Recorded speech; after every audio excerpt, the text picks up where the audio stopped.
So there's this old Bionicle G2 art book that LEGO officially released. Getting a physical copy is very difficult, but the online PDF, it shows us all kinds of juicy goodies inside. And dude, there's so many good and creative concepts in this art book. And I'm sure that these are going to give you all sorts of inspiration and clever ideas for your next Bionicle creation. So let's check it out and get you inspired. Starting off, we have some artwork concepts that evolved into the character Umarak the Hunter.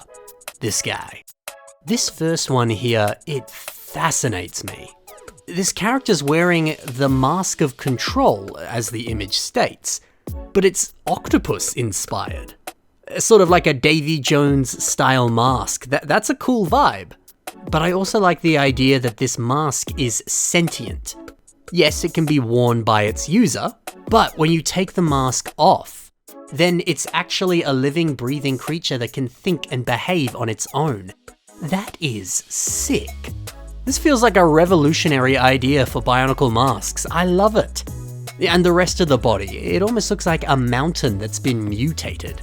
This evil Mask of Control, it's mutated the very earth that it stands on. And in doing so, it's kind of created a body for itself. Honestly, man, that's dope. And next door to this, I suppose this could be concepts for a beast companion that would accompany Umarak. I love this fire-breathing, green, tiger-striped, glowing hand claws Godzilla dude. Combining so many different things, but it works. But I'm still on that octopus mask. I'm trying to think about how you could actually build this with LEGO. You know, maybe you could do what Mike Neves has done on this creation. This kind of Viking-inspired character, it uses a dark red system octopus piece for a hairy beard, which is a genius part use. I mean, you could do something similar to this if you wanted to recreate this mask. It would work well. Or, you know, you could 3D print a mask, make your own custom one, do whatever. But if you want to stick to official LEGO pieces, this is a good idea. And if you're not familiar with this piece, this is that original dark red octopus. It's such a cool part. It's got that original LEGO charm to it. Beautiful. And if you think that's it for cool concepts, we got so many more in store. We got ourselves a kind of dark wizard design for Umarak. I mean, this would have made a great set. Although, I do wonder how well this would have translated into LEGO. You can see the sketch saying that there would have been a black head underneath the hood. Which, I don't know, that might not translate on a figure. You kind of need there to be shadow for that concept to work, and if it's just a plain black head with red eyes printed on, maybe it's gonna look a little goofy. Maybe. I could be wrong. Now, it does look like this hood piece is meant to be solid plastic and not cloth.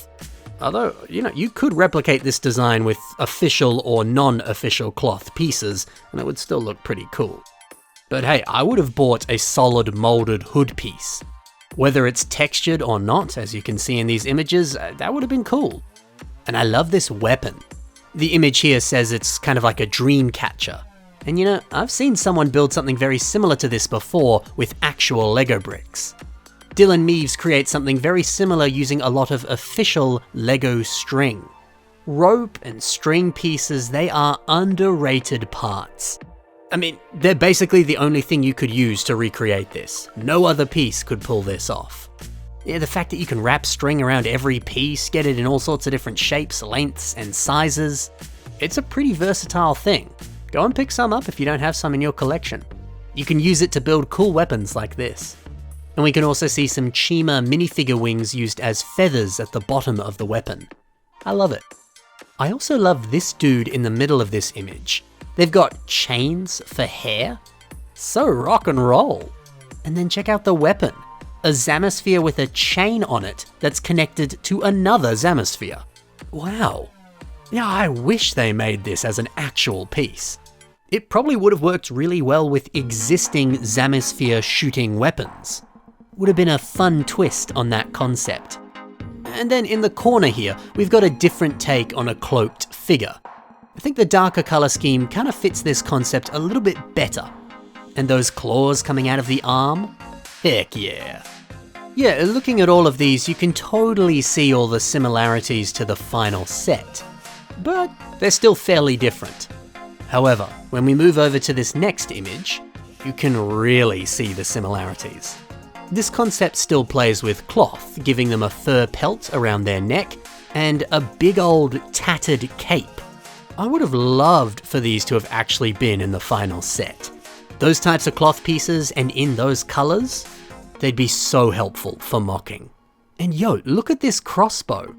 The text here says that this is like a bird that's used for scouting, but it transforms into the crossbow. That's a great idea. See, looking at this, it makes me want to build a little vulture pet for Umarak. It would be the perfect little companion. And even better if you can have it transform into his weapon. Also, look at this. CCBS armor that's designed to look like tree bark. This concept art is killing me, man. How good would that piece have been if it was official? You know, I guess it maybe would require a brand new mold, and maybe they didn't have the budget to do something like that in these final sets, but still, that would have been sick. I love how this and the other designs on the toy, they really play with him, you know, taking things like bark, skulls, fur pelts, all sorts of stuff from nature, and using it to make his armor. That's a great idea. Now, a lot of the final G2 sets, they came with these tiny bear trap inspired creatures. These were sort of Umarak's little pets. Let's check out some concept art for these guys. Look at them. They're all so adorable. I like concept B, which is in the middle row on the furthest to the left. I like that this one has the trap piece open up and become little kind of like spider legs. That's a clever idea. And then concept E, which is 2 to the right and 1 up.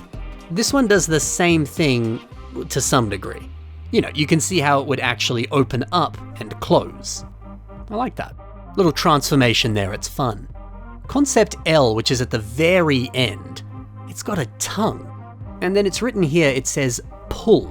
It says it's a simple function. I'm not sure what the function would be exactly. Do you like pull the tongue and then the trap closes? Maybe? Wouldn't the tongue get caught on the teeth? Yeah, I don't know what the idea is that they're exploring here, but yeah, I like it with a tongue. It adds to the cute factor. It's nice. So, alright, we've been getting a lot of Umarak-focused concept art, which is great. I love that set. But let's pivot a little bit here and look at something that could easily have been concept art for Skull Grinder, which is another great villain.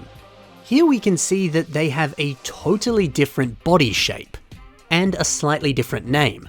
This one is called Soul Grinder instead of Skull Grinder. Man, a snake body on a CCBS character. I would have loved to have seen that.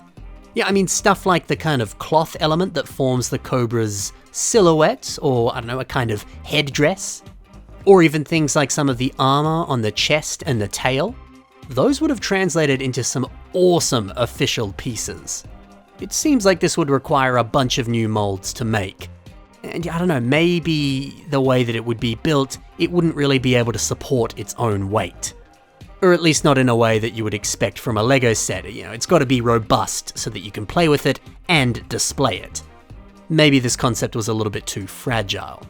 But I say this, and there's a pretty similar mock that's built by John Matz.